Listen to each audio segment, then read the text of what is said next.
உலகம் முழுவதும் உள்ள சன்லைஃப் தொலைக்காட்சி நேயர்களே, உங்கள் அனைவருக்கும் வணக்கம்.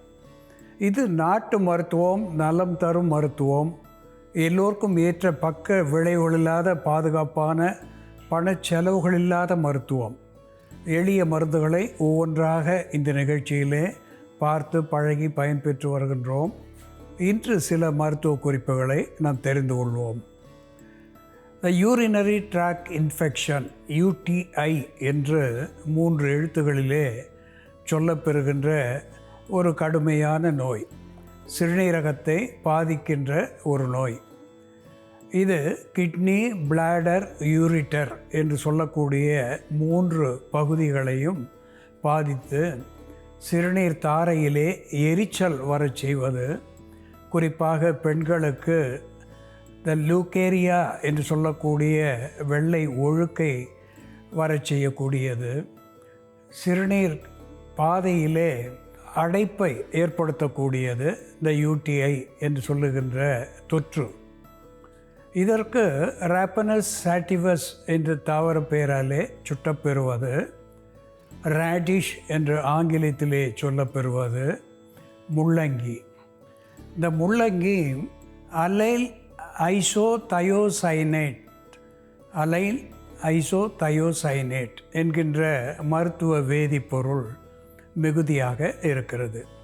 இது ஒரு anti bacterial, anti fungal, anti microbial, anti inflammatory, analgesic என்கின்ற மருத்துவ குணத்தை பெற்று சிறுநீர் தாரையிலே, சிறுநீரகத்திலே, சிறுநீர் பாதையிலே ஏற்படுகின்ற கிருமிகளை, தொற்று நோய்களை போக்கக்கூடிய ஒன்றாக விளங்குகிறது. எரிச்சலை தணிக்கக்கூடிய ஒன்றாக விளங்குகிறது. ஒரு டயூரிட்டிக் என்கின்ற வகையிலே சிறுநீரை பெருக்கி சிறுநீரகத்தை சுத்தப்படுத்துகின்ற ஒரு பணியை இந்த ஐசோதயோசைனேட் என்கின்ற வேதிப்பொருள் செய்கிறது. இது முள்ளங்கியிலே மிகுதியாக விளங்குகிறது. முள்ளங்கி சாறு 1 தேக்கரண்டி முதல் 2 தேக்கரண்டி வரையிலே அன்றாடம் மோரோடோ அல்லது நீரோடோ கலந்து பருகி வருகின்ற நிலையிலே சிறுநீரகத்தை பற்றிய, கருப்பையை பற்றிய குற்றங்கள், வெள்ளைப்போக்கு, சிறுநீர் தாரையிலே எரிச்சல், புண் ஏற்படுதல், இவை போன்ற துன்பங்களிலே இருந்து விடுதலை தரக்கூடியதாக முள்ளங்கி சாறு விளங்கும். நாம் போதும் என்ற வரையிலே இதை தாராளமாக பயமில்லாமல் சாப்பிடலாம். இது பக்க விளைவுகள் இல்லாதது என்பதும் கூட.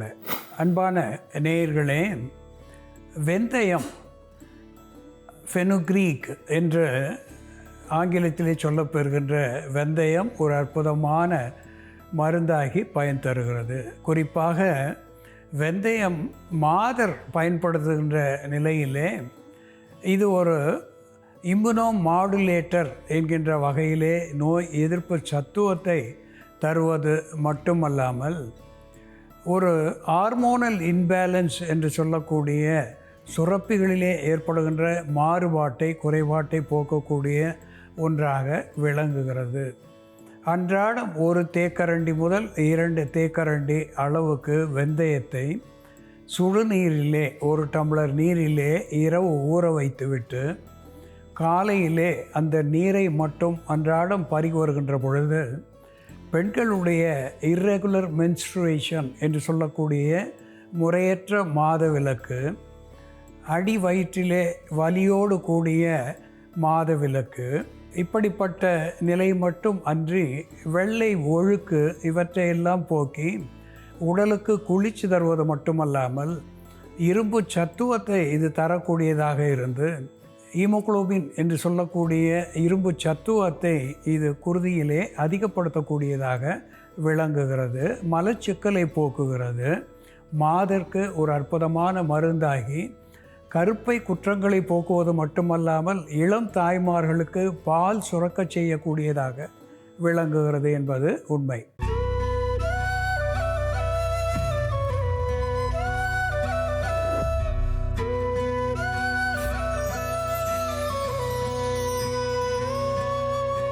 அன்பான நேயர்களே, கோடை காலத்திலே சாலை ஓரங்களிலே தங்கத்தை கொட்டுவது போல இது கோல்டன் ஷவர் ட்ரீ என்று ஆங்கிலத்திலே பெயர் பெற்றிருப்பது.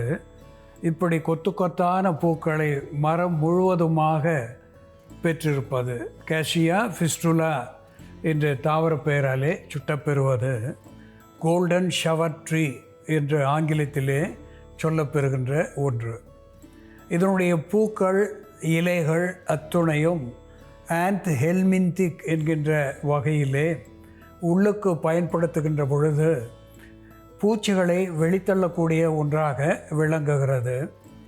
சர்க்கரை நோயை மட்டுப்படுத்தக்கூடியதாக திகழ்கிறது. கல்லீரல் மண்ணீரல் நோய்களுக்கு ஒரு அற்புதமான மருந்தாகிறது. ஜாண்டிஸ் என்று சொல்லக்கூடிய மஞ்சள் காமாலையை போக்கக்கூடிய மருந்தாக இந்த மலர்கள் விளங்குகின்றன.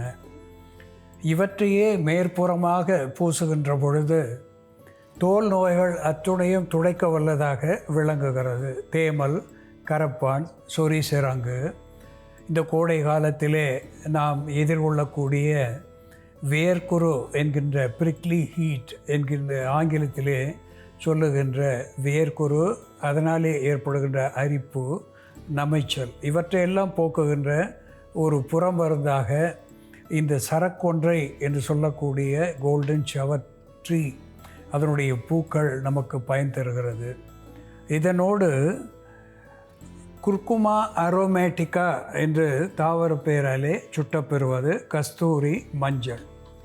மஞ்சள் எப்படி நமக்கு உணவாகி பயன் தருகிறதோ அதுபோல் இந்த கஸ்தூரி மஞ்சள் புறமருந்தாக இருந்து தோல் நோய்களை போக்குவதாக விளங்குகிறது.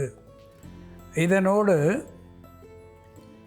கிளிசரைசா கிளாப்ரா என்று சொல்லக்கூடிய அதிமதுரம் ஒரு ஆன்டிபாக்டீரியல், ஆன்டிஃபங்கல், ஆன்டிமைக்ரோபியல், ஆன்டிவைரல் என்கின்ற மருத்துவ குணத்தை பெற்று நுண்கிருமிகளை, நோய் கிருமிகளை போக்க வல்லதாக விளங்குகிறது. இதனோடு அலோவேரா சேருகின்ற பொழுது, சோற்று கற்றாழையினுடைய விழுதை நாம் சேர்க்கின்ற பொழுது ஒரு கூலண்ட் என்கின்ற வகையிலே உடலுக்கு குளிர்ச்சி தரக்கூடியதாகவும், இதில் இருக்கின்ற அலாயிண்ட் என்று சொல்லுகின்ற வேதிப்பொருள் புண்களை ஆற்றக்கூடியதாகவும் எரிச்சலை தணிக்கக்கூடியதாகவும் விளங்குகிறது. அதோடு கூட நல்ல மென்மையான தோலை நமக்கு உற்பத்தி செய்யக்கூடிய ஒன்றாக இந்த அலோவேரா என்கின்ற சோற்று கற்றாழை ஒரு மருந்தாகிறது. அன்பான நேயர்களே, சரக்கொன்றை, அதிமதுரம், கஸ்தூரி மஞ்சள், சோற்று கற்றாழை சேர்ந்து எப்படி ஒரு புறமருந்தாகிறது என்ற செயல்முறையிலே பார்ப்போம், வாருங்கள்.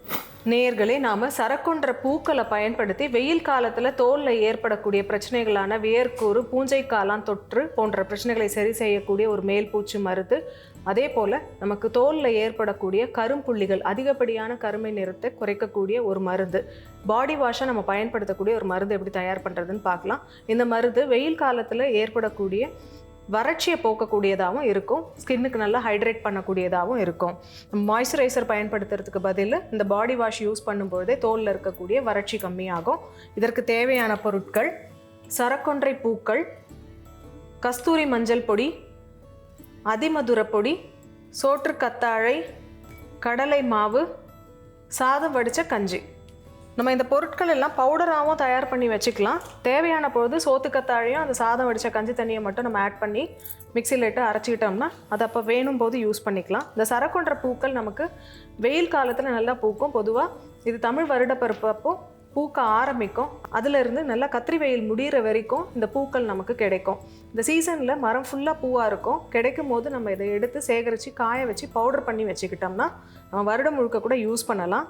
இந்த பூக்கள் ஃப்ரெஷ்ஷாக இருந்தாலும் அதை நம்ம யூஸ் பண்ணிக்கலாம். சரக்கொன்றை பூக்களுக்கு ஆன்டிஃபங்கல் ப்ராப்பர்ட்டிஸ் இருக்கிறதுனால பூஞ்சைக்காளான் தொற்றுனால ஏற்படக்கூடிய நமைச்சல், தடிப்பு இதெல்லாம் சரியாகும்.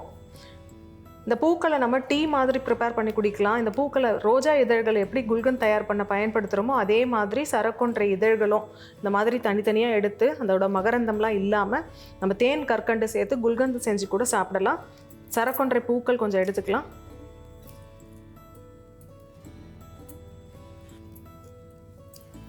இந்த சரக்கொன்ற பூக்களோட நம்ம இப்போ சோத்துக்கத்தாழை சேர்க்க போகிறோம். சோத்துக்கத்தாழை செடி இருந்ததுன்னா ஃப்ரெஷ்ஷாக எடுத்து ஆட் பண்ணிக்கலாம், அப்படி இல்லைன்னா ஆலோவேரா ஜெல் கூட நம்ம யூஸ் பண்ணிக்கலாம். சோத்துக்கத்தாழை இதோட கஸ்தூரி மஞ்சள் ஒரு ஆன்டி பாக்டீரியல் ஏஜென்ட்டாக இருந்து தோலில் ஏற்படக்கூடிய பாக்டீரியல் இன்ஃபெக்ஷனை கண்ட்ரோல் பண்ணும், பிம்பிள்ஸை கம்மி பண்ணும். முகப்பரு இருக்கிறவங்க இதை ஒரு முகப்பூச்சாவும் பயன்படுத்தலாம், ஃபேஸ் பேக்காகவும் யூஸ் பண்ணலாம்.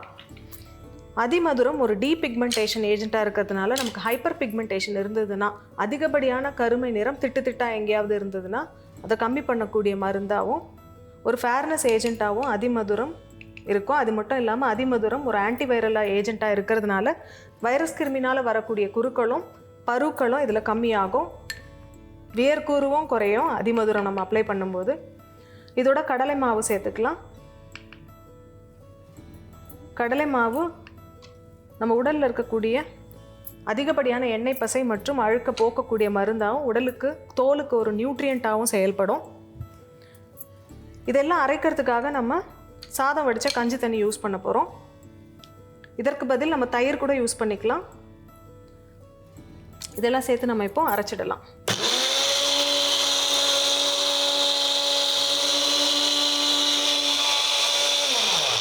இந்த கலவையை நம்ம உடலில் தேய்த்து குளிப்பதற்காக சோப்புக்கு ஆல்டர்னேட்டிவாக, சோப்புக்கு பதில் யூஸ் பண்ணக்கூடிய ஒரு பாடி வாஷாக நம்ம யூஸ் பண்ணலாம். இதுலேயே கொஞ்சம் கடலை மாவு அதிகமாக சேர்த்து ஒரு திக் பேஸ்ட்டாக தயார் பண்ணிட்டோம்னா ஃபேஸ் பேக்காகவும் வீக்லி ஒன்ஸ் நம்ம யூஸ் பண்ணிக்கலாம்.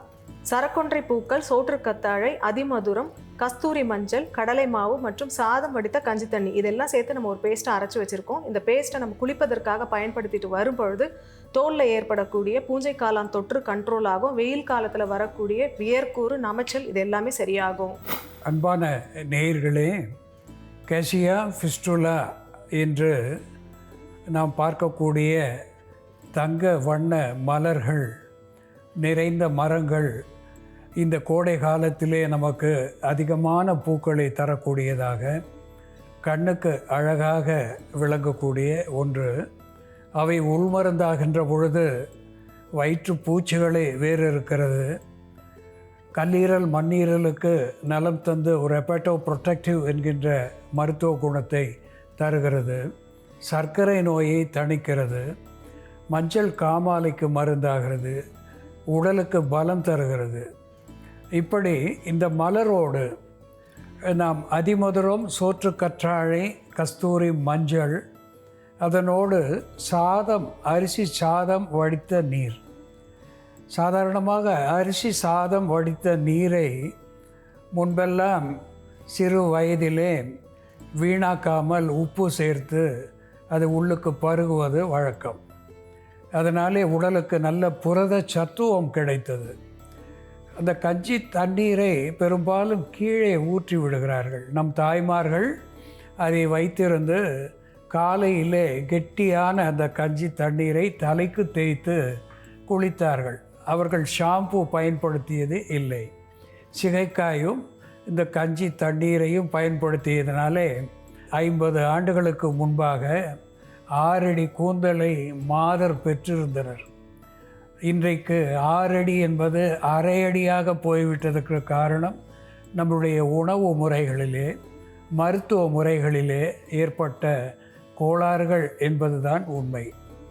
இந்த கஞ்சி வடித்த நீர், சாதம் வடித்த நீர் ஒரு புரத சத்துவம் பெற்றிருப்பதினாலே அதை புறமருந்தாக அதிமதுரம், அதனோடு கஸ்தூரி மஞ்சள், இந்த சரக்கொன்றை மலர் இவற்றையெல்லாம் சேர்த்து, சோற்றுக்கற்றாழை சேர்த்து இங்கே ஒரு நீர்மையான மருத்துவத்தை நாம் செய்து வைத்திருக்கின்றோம். இதை உடலுக்கு பூசி வைத்திருந்து குளிப்பதினாலே வியர்வை நாற்றம், அதாவது கற்றாழை நாற்றம் என்று சொல்லுவார்கள், த பேட் ஓடர் என்று, ஆம் பிட்ஸ் என்று சொல்லுகின்ற அக்குள் பகுதியிலே வேர்வை சுரந்து அதிகமான துர்நாற்றம் ஏற்படுவது, வெள்ளை சட்டை கூட மஞ்சள் நிறமாக மாறக்கூடிய ஒரு பிரச்சனை, அதற்கு இது மருந்தாகிறது. இதை உடலிலே பூசி வைத்திருந்து குளிப்பதனாலே வேர்வை நாற்றம் போவது மட்டுமல்லாமல் வியர்க்குரு, இந்த பிக்மெண்டேஷன் என்று சொல்லக்கூடிய ஹைப்போ பிக்மெண்டேஷன், ஹைப்பர் பிக்மெண்டேஷன் என்று சொல்லுகின்ற கருமை நிற குறைபாடு, வெண்மை நிற அதிகம். இப்படிப்பட்ட நோய்களிலே இருந்து தோலுக்கு இயல்பான நிறத்தை தரக்கூடிய மேற்பூச்சு மருந்தாக இது விளங்கும்.